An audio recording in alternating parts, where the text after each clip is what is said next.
Hello, my name is Matthew, and I just read The Adventure of Shoscombe Old Place by Sir Arthur Conan Doyle. This is a part of my read along series and book club with Steve Donahue. We're reading murder mysteries in the month of March, and we're reading all of the Sherlock Holmes short stories. And this one, The Adventure of Shoscombe Old Place, is the second to last story, the penultimate case. There's only one more after that.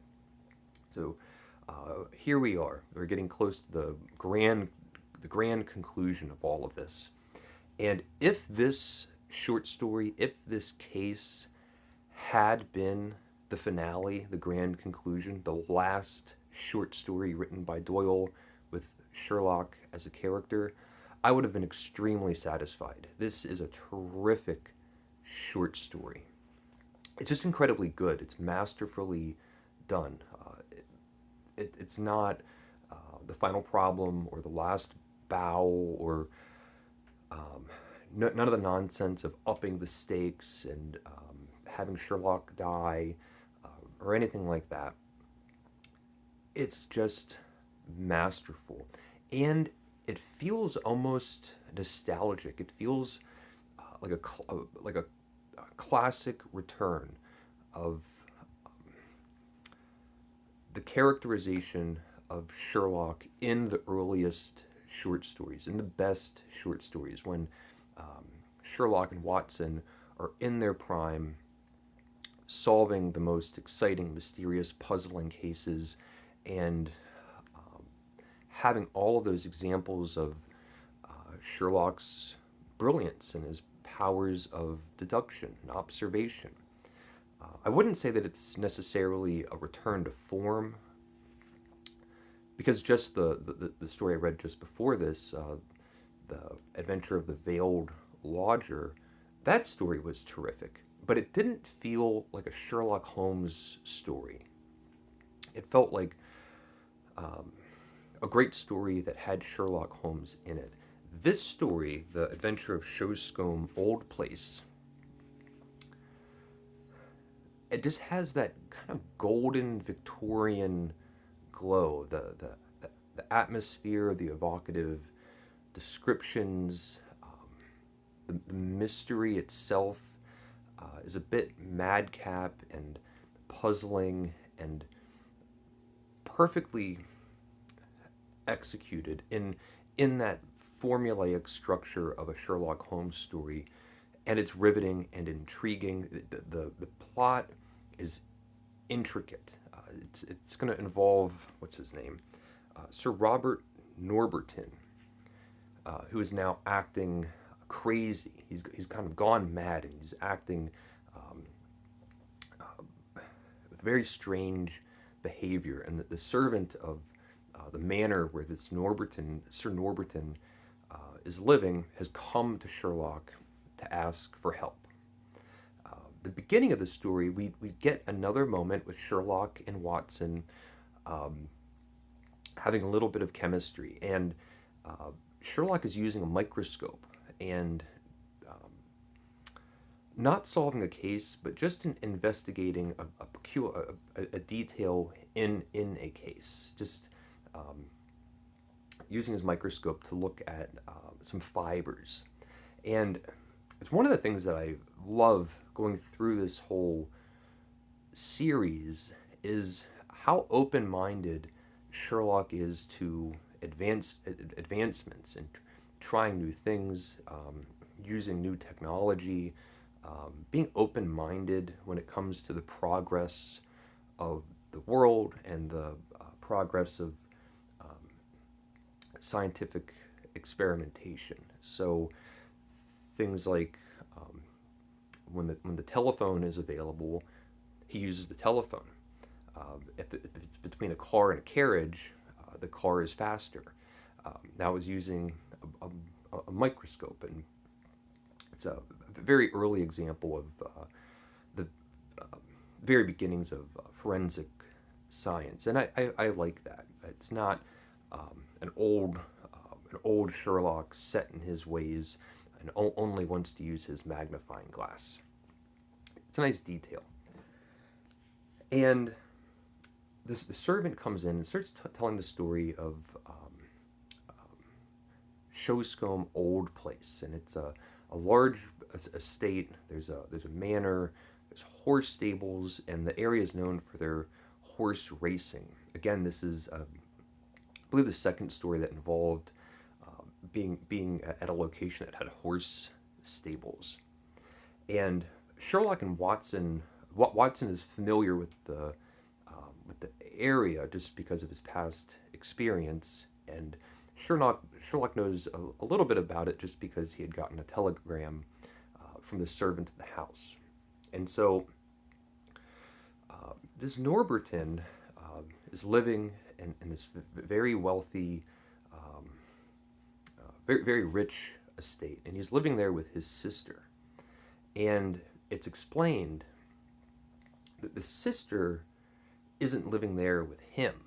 So this big estate, all of the money, all of the wealth, fortune, is from the sister's dead husband. And so she has all the money, and Norberton lives there and is living off of her wealth. He's also incredibly in debt. It's the one quibble with just the story being a product of its time, I suppose. That the creditors who are after Norberton are the Jews, and so anytime it's come up that he owes money, it's just described that he owes money to the Jews, which is just a part of the story. It's a minor, disappointing, unfortunate use of a detail. And he has gotten himself in this position where he has this prized horse. I think the horse is called like Prince Shoscombe, and there's a big race coming up, and he's gonna race the horse, and he's betting all of his money, everything that he has, everything he can borrow from anyone in the area, money from his sister. He's putting it all on this horse, and the odds are, I don't know horse racing terminology, but like 100 to 1, or some incredible figure where the horse wins, and he's no longer in debt. He no longer needs to rely on his sister. If the horse loses, he loses everything. Sherlock mentions, well, if the horse is so good, why are the odds so good? And it's because he has a dark horse. Is the term that they use. It's the prized horse's half brother that looks identical but is much slower. And every time there's one of these trial runs or exhibition races, the dark horse goes out and loses. So everybody thinks that the horse is no prize. That's the setup. Now, all of the strange behavior that the servant explains happened just a week ago. The sister has dropsy, some sort of Victorian age ailment or something. So she's often bedridden, often ailing, and just sick and unhealthy. Has a servant. They have a tempestuous relationship. The sister and the servant. She's the one that takes care of her. And then she has her prized Cocker Spaniel, and Shoscombe is also known for their Cocker Spaniels. So about a week ago, what's his name again? Mr. Norberton starts acting very strange. He gets rid of the dog, his sister's prized dog that she loves, her dear companion, just gets rid of it. The sister is now not coming out of her house. Her diet has changed. Now there's bottles of liquor going into her room. The sister would have her daily carriage ride, and instead of stopping by the horse stables, which even though she was sick, she would always enjoy doing, she would always ride right past it. I can't remember where she went every day, but She would always stop at the stables. Now she's not stopping at the stables. And Norberton, in the middle of the night, is going off to a chapel that has a crypt underneath. And the servant and another servant started just following him around in the dark of night, secretly, and seeing him going into this crypt. And he's explaining all of this to Sherlock and saying, there's this big horse race coming up. He has a secret horse. The sister is now practically just locked in her room. They must have had some sort of fight, and he got rid of her cocker spaniel. And Sherlock is listening to this and saying it's a very puzzling case. It's very strange, very singular. But what would I have to do in the matter? And let me see, because I bookmarked. He's going to this crypt as well.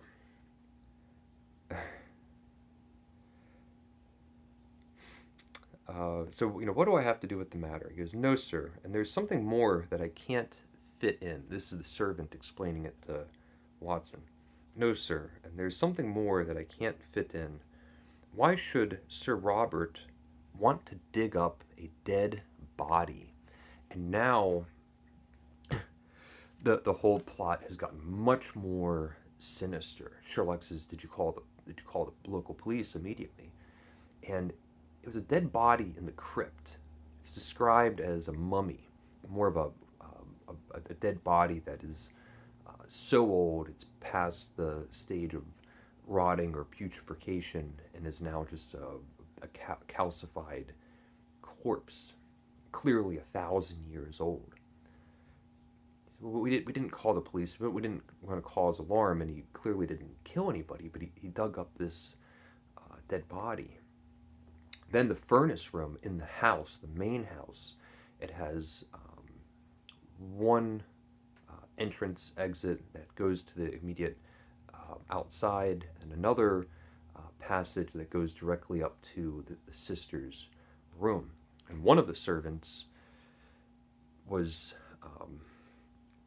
clearing out the ash bin and comes across shards of charred bone, and the servant brought it to show Sherlock. So we have this horse. We have this guy going to a crypt. We have a dog that has been gotten rid of. Sherlock's very interested now. There's a dead body. There's a crypt. There's bones, and Sherlock and Watson decide to go and figure out what's happening. And we get a lot of Sherlock and Watson arrive posing as London-weary travelers who have come to Shoscombe Old Place to just enjoy the English countryside and the fresh air and just take on a bit of fishing.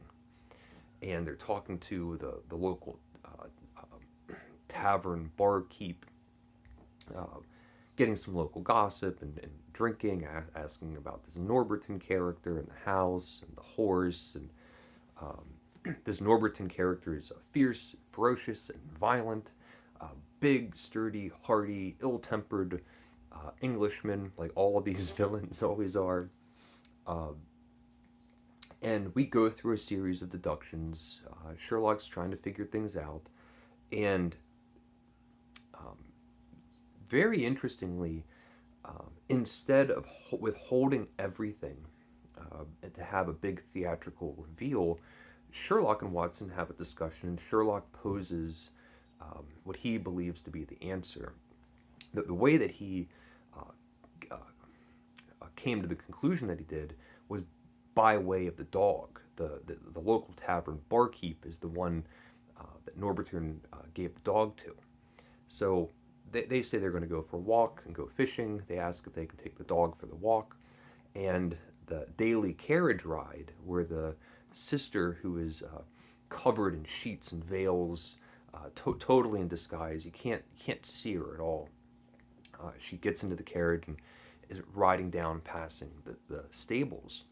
And Watson, pretending to be just a traveler, waves them down, with the pretense of asking a question. And as soon as the carriage stops, Sherlock releases the dog, and the dog goes bolting over to the carriage and then starts shrieking back. There's a man in the carriage who yells, "Go, go, go," and the carriage takes off. So they realize the dog ran to the carriage because it was excited to see its master, realizes the master is not in there. The person that yells to go wasn't a woman, but was a man. So what's going on here? And it's brilliant. I'm going to go through the spoily part, just because it's so good. It's so satisfying. It's clean. It's simple. In this far-fetched world, it's plausible, and we don't get that blindsided explanation of a big dump of exposition, explaining away all sorts of things that we would have no idea about. Instead, a week ago, when this Norberton character started acting strangely, it's because the sister died. Not a murder, not a crime, but she was essentially on her deathbed. She was in a sick bed and just died of this dropsy.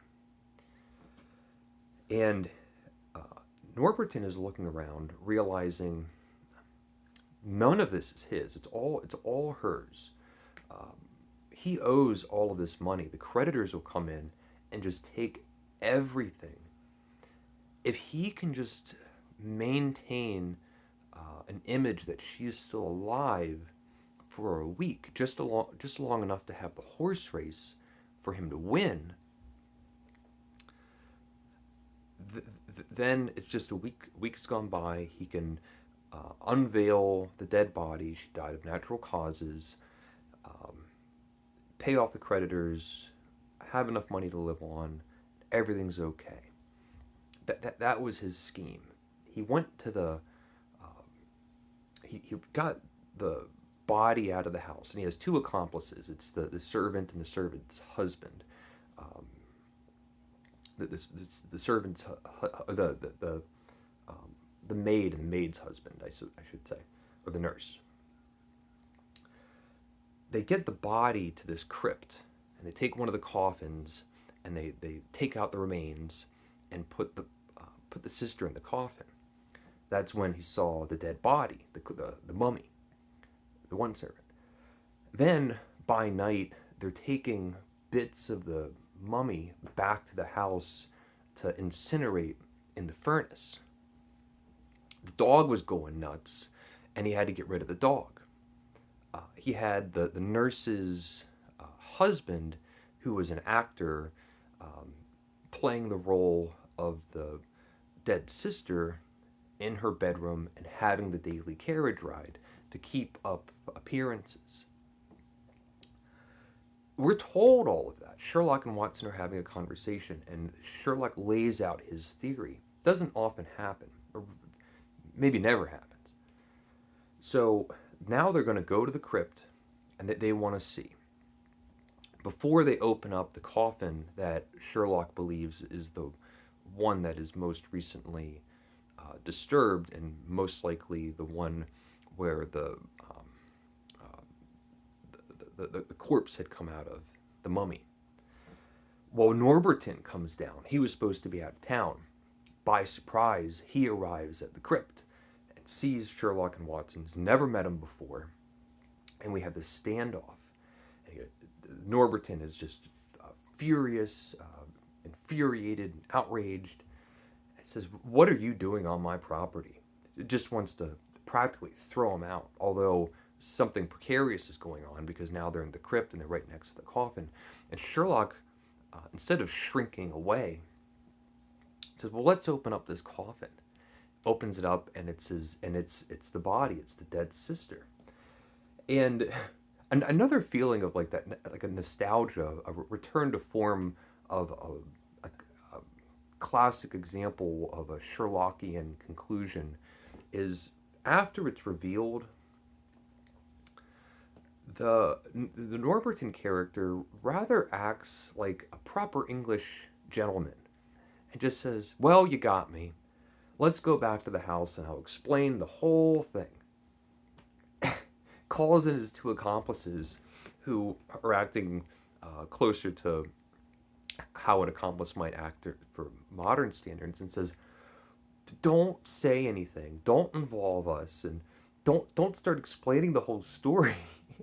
And Norberton says, "I take full responsibility," and he retells from his perspective what he was doing, saying he was trying to be as respectful as he could. He took the body to the crypt. He put it in the coffin. One week, no one was uh, no one was hurt. I did have to move the dog out of the way. I'm just trying to have this horse race and not lose everything. That's his perspective. Sure, I have to call the cops. I'm not judging you on your moral standards, but um, I have to uphold the law or the truth. So it's just this mystery. It was a mystery. It was a puzzle. Um, had all these crazy details that, as you're reading, it seems kind of confusing. How could all of these things come together? As a reader, we're told all the details. Very little is withheld from us. And the solution is something that you could really start putting together in your mind as you're reading it before the explanation. It's terrific, terrific. And it has a bittersweet ending. Uh, Sherlock just condemned this person, thought it was just totally unethical, totally immoral, and criminal. And then we're given um, a little glimpse into the rest of the life of Norberton, which it turns out um, worked out fairly well. The whatever criminal proceedings could have been inflicted on him, the punishments were lenient due to the circumstances. The horse wins, so he doesn't go to jail. Makes his money, and that's the story of Norberton. I just loved it, and so we have one left. There's one last Sherlock Holmes story to read. I'm so excited, especially since this one was so good. If this one had been the ending, to end with just almost the way that the whole thing starts, just a great self-contained mystery. We have everything. We have Sherlock, we have Watson, we have the person bursting in the door, we go off to a location, we get this whole intricate story. We have Sherlock figuring things out when he releases the dog. Sherlock and Watson having a little bit of a disguise as these fishermen. It was just great. I love Norberton at the end going, "Well, you got me. I better tell you what happened." Everything about it. I loved it. So, The Adventure of Shoscombe Old Place. Let me know if you've read it. Thank you for watching. Please leave a comment if you would like, and take care.